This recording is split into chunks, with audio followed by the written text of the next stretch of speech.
Dog. Today we're going to talk about aids. What is an aid? An aid is a cue that the rider gives to the horse to get it to do what it wants. In my opinion, the biggest problem that we have is in riding when it comes to aids is riders putting them on when they don't realize it. So my attempt to actually help fix that is to outline what the aids are, what they do, so that maybe that'll start some thought process as my riders are going around thinking, am I sitting too deep? Are my hip angles open? Is my leg on too tight? Thinking about what aids they're using when they don't want to. So the 5 natural aids: hands, seat, eyes, legs, voice. Okay? Artificial aids: spurs, whips. Hands point the horse's nose. They allow rhythm, allow forward movement. They also stop forward movement.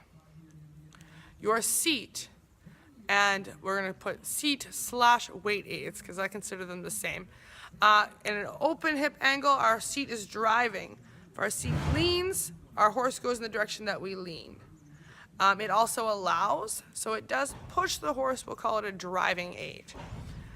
Our eyes. These are the first and most important aid in my opinion, because I actually teach it to beginners. First is to look where you're going. So if I look to the right, which I'm going to do here in a second, you'll see that my shoulders move with me. So I'm going to look to the right, my shoulders move. That just is the first cue to the horse that I'm going to turn right. Next is our legs. They pretty much just encourage forward movement. When I put both of them on, the horse goes forward. They're an aid for the trot, an aid for the canter. Outside leg back is a canter aid. They also have the ability to move the hindquarters and the shoulder based on if they're ahead of or behind the girth. And lastly is my voice. So I can use my voice for a number of things. One of the things is actually to encourage my horse. Good girl. Encourage them to go by clucking forward. You know, emphasize another aid by kissing into the canter. The way that I speak to my horse helps. The tone that I use encourages them. I also do a lot of counting down in my transitions. So, and this is just so my transitions are pretty good. It keeps them on par. They know what's coming. I'll go to canter every time I canter. 1, 2, 3. And then my canter aids come on. And honestly, my horse is most of the time cantering by 2. Because they know that I'm going to ask for the canter. They know what's expected of them when I count down like that. The same way when I go the opposite way. 3, 2, 1. Outside leg forward. Half vault. I'm in the trot on the right posting diagonal. It does take some practice and to make that stick, but that's how I help my riding by using my voice.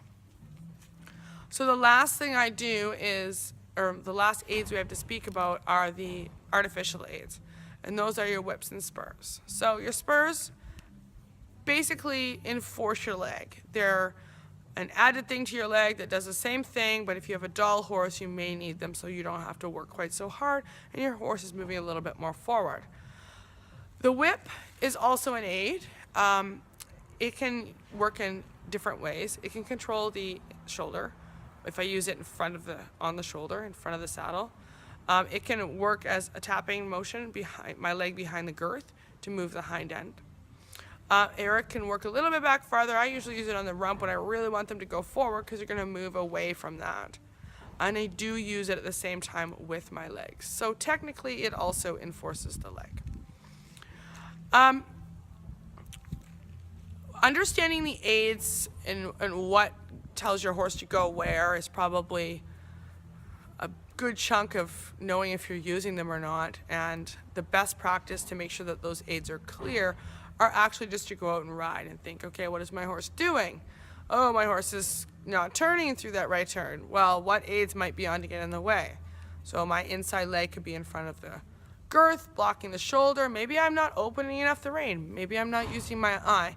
So those are little things as a rider you can go through, okay, and think about. You say, okay, well, last time it didn't work, so let's try using a bit more eye this time. So I'll look a little bit more through the corner. Okay, that still didn't work. Okay, let's think about my inside leg. Is it on the girth? Next time you go around, oh, that corner was much better. That must have been my inside leg. So just kind of going through and thinking about what aids do what. will really help you improve your riding. But it does require, you know, a good commitment from you to be able to think about that. It's like problem solving.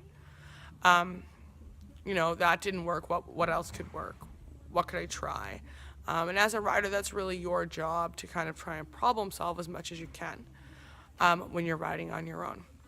If you have any questions about aids, feel free to leave a comment, but definitely make sure you subscribe to our channel so you can see lots of great videos on how to improve your riding.